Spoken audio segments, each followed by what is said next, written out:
Le Seigneur est assis sur son trône de gloire. Et le pan de sa robe remplit tout le temple. Toutes les créatures dans le ciel se prosternent devant lui et lui rendent hommage. Amen. Éternel, mon Dieu, mon roi, au nom puissant de Jésus-Christ et ton Fils, Père, je me tiens devant toi ce matin pour rendre témoignage de ce que tu as fait pour moi, Père. Et je voudrais, Seigneur Jésus, que tu touches, oh Père éternel, mon Dieu, les cœurs des personnes, Seigneur, qui vont m'écouter ce matin. Seigneur, je m'efface complètement et que ton esprit prenne le règne, le contrôle. Dans le nom puissant de Jésus-Christ. Père, j'annule tout esprit, Seigneur, de mauvaises pensées. Les esprits, mon Dieu, moral de l'illustration, Seigneur, soient maintenant annulés au nom puissant de Jésus qui nous arrête. Seigneur, je trempe ce moment dans le sang puissant de Jésus-Christ et que toute la gloire et l'honneur te reviennent. Dans le nom de Jésus que j'ai mis les prières. Amen. Shalom, shalom, frères et sœurs. Je suis la sœur Joël. Je viens vous donner mon témoignage lorsque j'ai commencé à me dépouiller. J'ai commencé à me dépouiller en mars 2020. Et avant le dépouillement, j'ai prié dans une église qu'on prêchait la prospérité, l'argent, le travail, tout ce que nous pouvons voir dans une église qui ne prêche pas la saine doctrine. Et en ce mois de mars, le pasteur Étienne et sa femme sont venus s'installer dans le quartier dont j'étais. Et le pasteur Étienne et sa femme sont venus s'installer dans le quartier dont j'étais. Et il a commencé à nous parler du dépouillement. Je n'avais pas pris ça au sérieux. J'ai continué à partir dans l'église dont j'ai prié. Et un matin, un lundi, je suis allée au travail. Quand je reviens, ma petite soeur me fait part du message du dépouillement. Elle me dit que les bijoux amènent en enfer. J'ai dit les bijoux amènent en enfer comment? Elle me dit c'est la femme du pasteur. Elle a été torturée en enfer à cause de ces choses. Je n'ai pas cru aussitôt. J'ai continué à porter mes bijoux. J'ai continué à porter mes bijoux. Un autre jour encore, elle me dit les faux cheveux amènent en enfer. J'ai dit là, ça devient sérieux. Et une semaine avant l'installation du pasteur et sa femme dans le quartier, j'avais les boucles d'oreilles et puis un collier. C'était l'ensemble. Et j'ai eu ma dernière fille, je la menais au travail avec moi parce qu'il n'y avait personne pour la garder. Quand j'avais traversé la route avec l'enfant, une boucle d'oreille est tombée au milieu de la route. Me voici qui fait demi-tour pour ramasser la boucle d'oreille. Et la voiture avait failli ramasser mon enfant le jour-là. Je me suis mise en colère. J'ai dit, Seigneur, à cause d'une boucle d'oreille, j'ai failli perdre mon enfant. Un matin, je ne savais pas que c'était un avertissement. Je ne savais pas que c'était un avertissement. J'ai pris l'autre boucle d'oreille qui restait. J'ai jeté avec la colère. Et j'ai continué avec les faux cheveux. Ma petite soeur me dit, les faux cheveux amènent en enfer. J'ai dit, ça amène en enfer comment? Elle me dit, ce sont les serpents. J'ai enlevé toutes ces choses. Et je venais à peine aussi de coller les faux ongles. Ça faisait seulement 3 jours que j'avais collé les faux ongles. Et malgré l'évangile de la Sainte Doctrine, malgré c'est comme elle disait, j'avais toujours les ongles. J'avais toujours ces faux ongles là sur moi. Et un jour, ma petite soeur me dit que tu dois enlever les faux ongles là. Je dis, je vais enlever ça comment? Ça fait mal. C'était la première fois que j'ai mis ça. C'était une première fois de ma vie de coller les faux ongles. Je dis, je vais enlever ça comment? Je vais à peine de coller ça. Elle me dit, prends le dissolvant, essaie de nettoyer. J'ai enlevé facilement, c'est quitté. Ça, c'était les bijoux. La première fois, c'était les bijoux. La deuxième fois, c'était les faux ongles. Et la troisième fois, c'était les faux cheveux. Les faux cheveux, j'ai enlevé. J'ai enlevé les faux cheveux. J'ai tout brûlé. J'ai brûlé les faux cheveux. Et la 4e fois, c'était les pantalons. Je venais d'acheter les pantalons, 5 pantalons. Je n'avais même pas porté ça. J'ai acheté les pantalons pour m'habiller. Elle me dit, même les pantalons amènent à enfer. Parce que moi, je n'avais pas le temps de m'asseoir avec le pasteur pour comprendre dans les profondeurs toutes ces choses. C'est elle qui était à la maison, qui était souvent là avec le pasteur, regardait les témoignages des autres femmes qui se sont dépouillées. Elle me dit toutes ces choses amènent en enfer. J'ai pris les pantalons, j'ai brûlé. Je n'avais pas brûlé, mais j'ai mis ça dans un sachet et j'ai jeté. La 4e fois, elle me dit même les habits serrés, même les culottes. J'ai dit là, ça devient sérieux. C'est là où j'avais pris tout mon temps pour regarder une vidéo c'est une soeur, j'ai oublié son nom. Une soeur qui parlait de faux cheveux, des faux ongles, que sa vie était prise en captivité dans le monde souterrain à cause de ces choses qu'elle portait. Un jour, j'ai décidé de tout enlever. J'ai tout enlevé. Et ce n'était pas suffisant. Je me suis débarrassée aussi des mini-jupes. J'ai porté aussi des mini. J'ai porté des mini-jupes. J'ai porté les habits décolletés qui montraient les parties de mon corps. J'ai porté aussi les collants. J'ai porté aussi les strings. J'ai porté des strings. Tout ce que la femme peut porter pour se rendre belle, je portais ça. Et on avait tout débarrassé, même les jouets des bébés, les jouets, les cadeaux que nous pouvons offrir à nos enfants. Ma fille avait ce cadeau. Et on dormait avec la poupée là, sur le même lit. On avait décidé de tout enlever parce que tout ce qui est contre la parole de Dieu vient du diable. On avait tout brûlé, tout. Et il manquait une chose. Malgré le dépouillement, malgré tout ce qu'on avait fait pour s'en débarrasser de tout ce qui est contre la parole de Dieu, on avait un tapis noir et blanc. Et le rideau noir et blanc. Et la nuit, la chambre chauffait tellement, malgré le ventilateur, la chambre chauffait. On s'est posé des questions, mais qu'est-ce qui chauffe comme ça? Qu'est-ce qui peut chauffer comme ça? La nuit, la journée, on a un peu la fraîcheur, mais la nuit, la chambre chauffe, c'est comme si on était même à 5 dans la chambre. Et ma petite soeur m'a dit que le tapis, que vous avez le tapis noir et blanc et le rideau. J'ai dit comment ça le tapis? Tapis noir, qu'est-ce que le tapis a fait? On a décidé un jour d'enlever ce tapis. On a brûlé et on a brûlé aussi le rideau. La même nuit, on avait bien dormi, frères et sœurs. On avait bien dormi. On peut tout brûler les habits indécents, les pantalons. Mais si on a une seule chose qu'on a oublié de jeter, cette chose-là va toujours rester dans notre vie pour nous réclamer. Et on avait brûlé ce tapis et ce rideau. Je mettais aussi le rouge à lèvres. Moi, mon rouge à lèvres, ce n'était pas rouge, c'était vert. C'était vert et lorsque je mettais ça sur mes lèvres, ça devenait rouge. Mais je n'avais jamais compris pourquoi. C'est de couleur verte, mais sur mes lèvres, c'est rouge.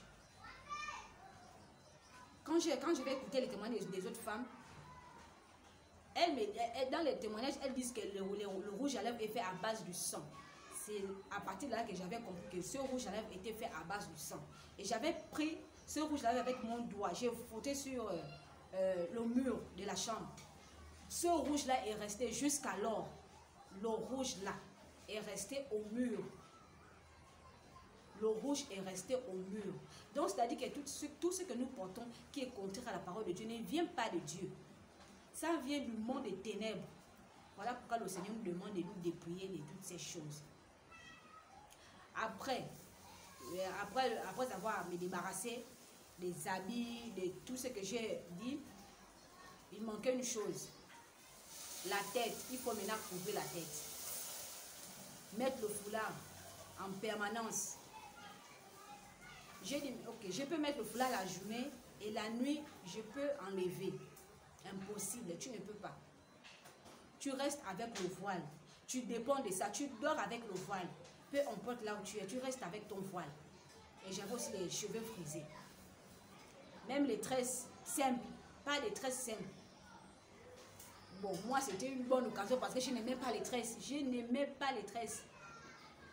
Je n'ai jamais aimé les tresses comme les autres femmes accrochées, attachées aux tresses. Moi, c'était une occasion pour moi-même. J'ai sauté sur cette occasion. Je ne mettais plus les tresses. Je peignais seulement mes cheveux parce que j'avais les cheveux frisés. Dans les témoignages des autres, on dit que tu as frisé les cheveux. Ce ne sont pas tes cheveux naturels. Tu dois les couper et laisser pousser les cheveux naturels. J'ai coupé mes cheveux. Je n'ai même pas raisonné. Je n'ai pas raisonné. J'ai coupé mes cheveux. Et je suis restée avec mes cheveux naturels. Jusqu'aujourd'hui, ce sont mes cheveux naturels qui sont sur moi. Et j'ai commencé à m'habiller comme le Seigneur le demande, décemment. J'ai commencé à m'habiller. Pas tout le corps, mais j'avais des longues robes, mais qui s'arrêtaient au niveau de bras ici. Ça ne descendait pas. Une longue robe au niveau de bras. Mais le Seigneur a dit non. Il veut voir la femme, une femme qui couvre tout son corps, la sainteté du corps.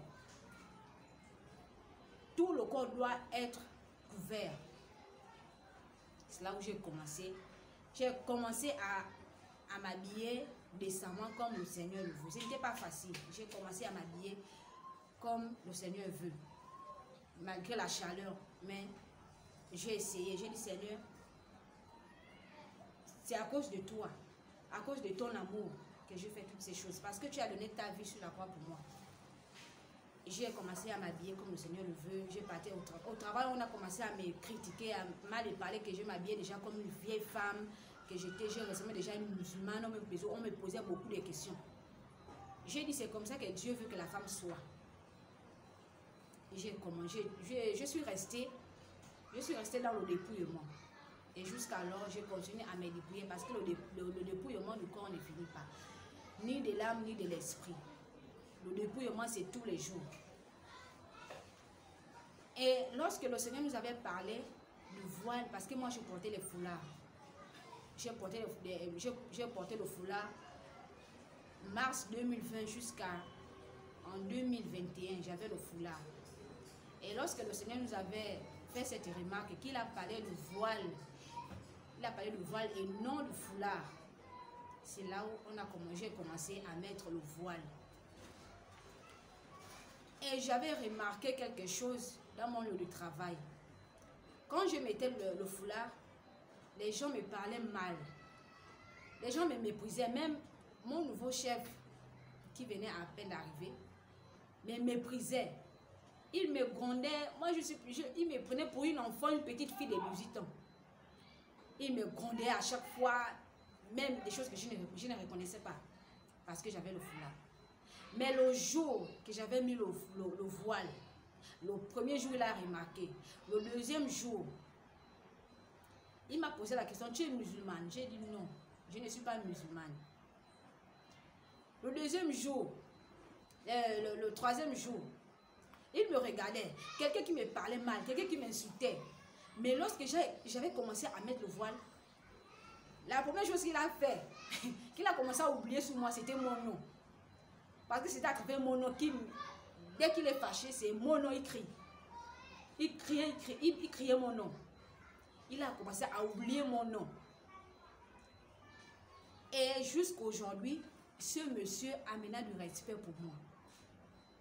C'est après que j'ai remarqué que c'est à cause du voile qu'il me respecte. Parce que c'est un musulman aussi.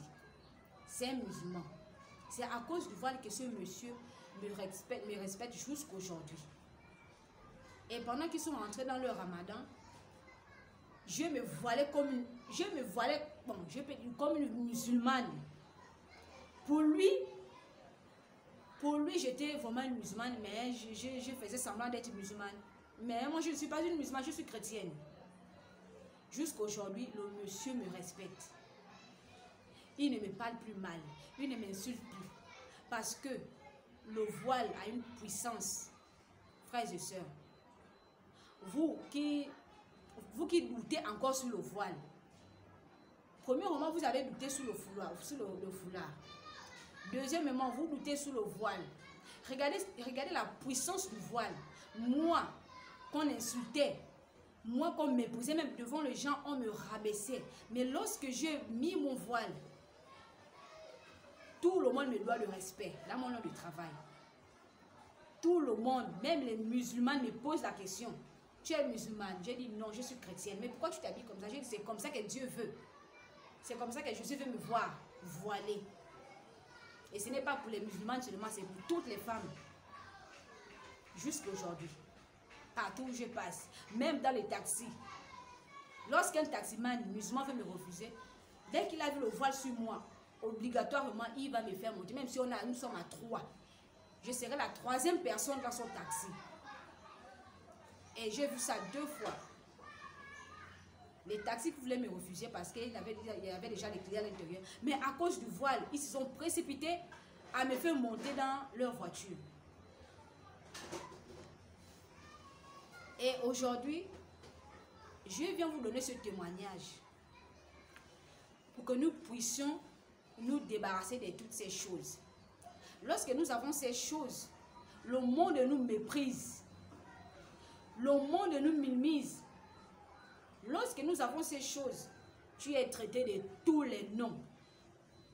Mais lorsque tu commences à te débarrasser de ça, lorsque tu commences à te dépouiller de toutes ces choses, sœur, tu verras que même la personne qui ne voulait pas te respecter va te respecter à cause de ton habillement. Voici mon témoignage aujourd'hui.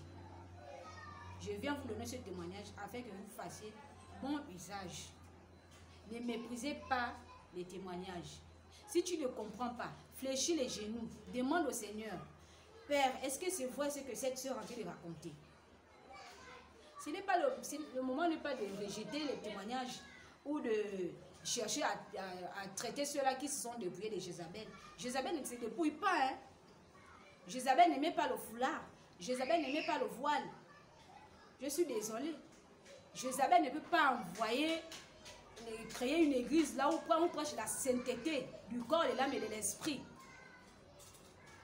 Jézabel ne peut pas demander à son enfant qui est accro à ces choses de jeter ces choses. Détrompez-vous. Détrompez-vous. Jézabel ne peut pas se pointer devant vous pour dire que toutes ces choses amènent en enfer. Satan ne vous dira jamais que ces choses amènent en enfer. Jamais. Il vous dira toujours que ces choses sont bien pour votre bien-être. Mes sœurs, faisons très attention à ce que nous mettons sur nous. Repentons-nous. Sanctifions-nous corps, âme et esprit. Car l'église que Jésus-Christ viendra chercher, ce n'est pas l'église. Ce n'est pas un bâtiment. C'est nous. L'église, c'est toi et moi. L'église, c'est toi et moi. Donc, apprêtons cette église. Rien d'impur, rien d'essuyé ne rentrera dans le royaume des cieux. Apocalypse 22, 15 le déclare. Donc, si toi, tu veux garder ces choses parce que tu ne crois pas, tu es confuse, c'est toi-même qui sème la confusion en toi parce que tu écoutes n'importe quoi. C'est toi-même qui veux semer la confusion en toi. Notre Dieu n'est pas un Dieu de confusion. Si tu es confus, si tu es confuse, fléchis tes genoux et demande au Seigneur. Il va t'éclairer. Il a dit dans Jérémie 33, 2, invoque-moi et je te répondrai. Rien n'est impossible à Dieu. Si tu es incapable de te dépouiller, Dieu va te donner cette force de te dépouiller comme il m'a donné cette force de me dépouiller. Rien n'est impossible à Dieu. Regardez comment j'ai failli perdre ma fille à cause d'une boucle d'oreille. Une boucle d'oreille, j'ai failli perdre ma fille. Parce qu'il fallait chercher la boucle d'oreille. Et si ma fille mourait, forcément, le Seigneur allait me demander les comptes. Il devait me demander les comptes. Mes sœurs, ce que nous faisons, ce n'est pas de la blague. C'est sérieux, les temps sont finis. Tu ne sais pas à quel moment la mort viendra te chercher. Ce n'est pas toi qui détiens le souffle qui est en toi. Tu n'es pas maîtresse de ton corps. Tu n'es pas maîtresse de ta vie. C'est Jésus qui est le maître de ta vie. Il connaît par quel moyen la mort viendra te chercher. Donc le temps est venu de nous dépouiller de toutes ces choses. Le dépouillement se fait tous les jours. Si tu t'es dépouillé dans le corps, dépouille-toi aussi dans l'âme. Si tu t'es dépouillé dans l'âme, dépouille-toi aussi dans l'esprit. On peut se dépouiller dans le corps, mais dans l'âme, est-ce qu'on s'est dépouillé? Il ne suffit pas seulement de se dépouiller, de brûler tout ce que Jézabel nous a présenté et crier gloire. Non. Ce n'est pas suffisant. Arrêtons de nous glorifier. Arrêtons. Parce qu'il y a beaucoup de femmes qui se glorifient. Le fait de se dépouiller dans le corps, elle est déjà prête. Non, tu n'es pas prête, ma soeur. Tu n'es pas prête. Le fait de mettre une longue robe ne suffit pas. Ça ne te qualifie même pas pour le ciel. Arrêtons. Le fait de mettre un voile ou le foulard ne te qualifie pas pour le ciel. Ce n'est pas fini. La course n'est pas terminée. Arrêtons. Arrêtons un peu. Arrêtons un peu. Soyons un peu sérieuses. Soyons sérieuses dans ce que nous faisons. Soyons sérieuses dans ce que nous faisons. Et ne méprise pas l'autre parce qu'elle ne sait pas dépouiller. Va auprès d'elle, parle de ces choses. Même si elle ne veut pas comprendre, parle de ces choses. Elle doit se dépouiller. Moi, c'est ma petite soeur qui m'a fait comprendre ces choses. Parce que tout le temps, je n'étais pas à la maison. Si elle n'était pas là, j'allais prendre combien de temps pour écouter ce message? Combien de temps? C'est elle qui me faisait part de toutes ces choses. Que les faux cheveux amenaient à l'enfer. C'était des serpents. Et c'est vrai, ce sont des serpents. Parce que moi, je ne me sentais pas à l'aise quand je mettais ces choses. Je me sentais toujours étouffée. Toujours étouffée. Et la première fois que je vais coller les faux ongles, je ne me sentais pas bien à l'intérieur. Et tout ça, Dieu parle d'une manière à une autre. Gloire à Dieu. Gloire à Dieu parce qu'il a envoyé son serviteur auprès de moi pour me dépouiller avant. Et si je mourais dans cet état, c'était l'enfer. L'enfer qui m'attendait. L'enfer. Mes soeurs, dépouillons-nous de toutes ces choses. Et je voudrais ajouter quelque chose encore. Les serviettes hygiéniques, ce que nous appelons les garnitures. Je parle de moi. Lorsque je portais des garnitures, des serviettes hygiéniques, je me sentais étouffée. C'était en 2013. En 2013, moi je ne connaissais pas encore le message de la Sainte Doctrine. En 2013, je me sentais étouffée. Et c'est en 2013 que j'ai décidé de ne plus mettre des serviettes hygiéniques. Parce que ça m'étouffait. Et un jour, on me fait comprendre que les serviettes hygiéniques sont fabriquées à l'aide du gasoil ou de l'essence comme ça. À l'aide du gasoil et de l'essence. Mes soeurs,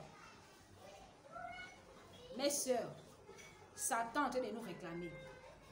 Satan nous réclame.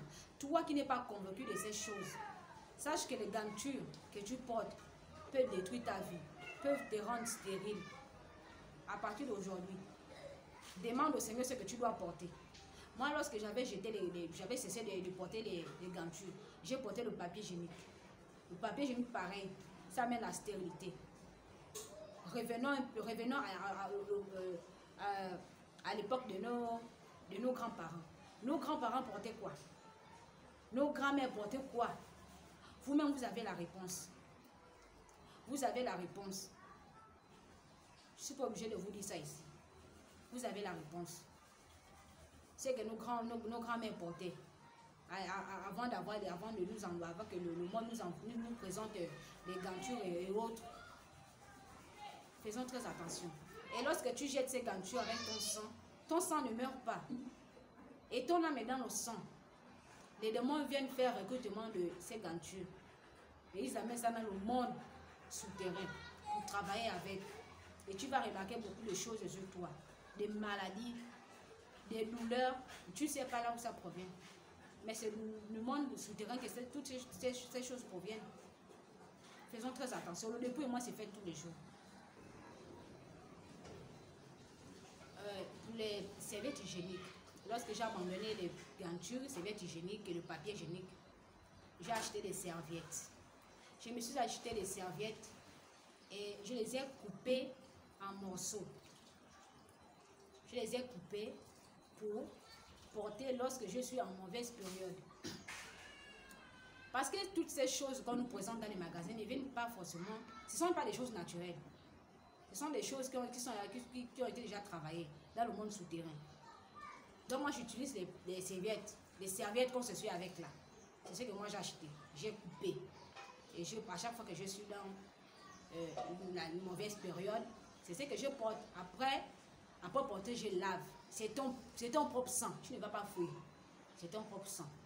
Tu laves très propre et tu installes dans la maison, pas dehors, dans ta douche. Tu installes dans ta douche et ça va te servir. Bon, pour celles-là aussi qui ne sont pas convaincues de ces choses, tu peux fléchir les genoux, demander au Seigneur. Les crèmes que nous faisons sur nous, hein? Peu importe, j'utilisais aussi les crèmes. Les crèmes sont aussi faites à base du spermatozoïde. Oui, à base du spermatozoïde. Si tu ne crois pas, si tu doutes, fléchis tes genoux. Fléchis tes genoux. Le Seigneur va te révéler ces choses. Et je répète encore, il a dit dans Jérémie 33, verset 2, invoque-moi, je te répondrai. Invoque-le, il va te répondre. Je te révélerai de grandes choses. C'est ce qu'il attend de toi, si tu doutes. Toutes ces crèmes, les crèmes de décapage de la peau, les crèmes pour éclaircir, pour embellir le teint. Même si tu es noir, on te présente une crème pour poncer le teint pour être marron. Toutes ces crèmes proviennent du monde souterrain. Toutes ces crèmes proviennent du monde souterrain. Moi, lorsque j'ai jeté toutes ces crèmes, j'utilise l'huile d'amande. Oui, l'huile d'amande. L'huile d'amande, c'est ce que je fais. Et je suis tranquille dedans. Par contre, mon huile d'amande que j'achète, c'est 1000 francs. Des 1000 francs à 2000 la crème que tu achetais avant. Voilà comment Satan nous gagne. Les choses qui sont faciles. Satan nous gagne dans toutes ces choses-là. Satan nous fait dépenser. Il nous fait acheter l'enfer. Tu achètes l'enfer toi-même, tu mets sur toi. Mes sœurs, c'est sérieux. Ne rejetons pas les prophéties. Tout ce que Dieu dit est vrai. Vous qui doutez, vous qui ne croyez pas, allez-y demander au Seigneur. Allez-y, il va vous répondre, c'est votre Père. Car ce qu'il veut, c'est notre ami, il veut sauver nos vies. Si le Seigneur demande de nous dépouiller, c'est parce qu'il ne veut pas nous perdre. Parce qu'il a besoin de nous, surtout nous les femmes. Surtout nous les femmes. Nous devons nous dépouiller de toutes ces choses. La femme doit se dépouiller de toutes ces choses que le Seigneur rejette. Tout ce qui est contraire à la parole de Dieu. Dépouillons-nous de ces choses. L'enfer est réel. Au moins ici sur terre, tu as encore de la chance de demander pardon, de te repentir. Mais en enfer, il n'y a plus de pardon. En enfer, il n'y a plus de Seigneur, aide-moi. Il n'y a plus de Seigneur, aie pitié. Aie pitié, c'est ici sur terre. Seigneur, aide-moi, c'est ici sur terre. La repentance, c'est ici sur terre. Après la mort vient le jugement. Où ira ton âme si tu meurs dans toutes ces choses? Si tu meurs sans te repentir, où ira ton âme? Où ira ton âme? La réponse t'appartient.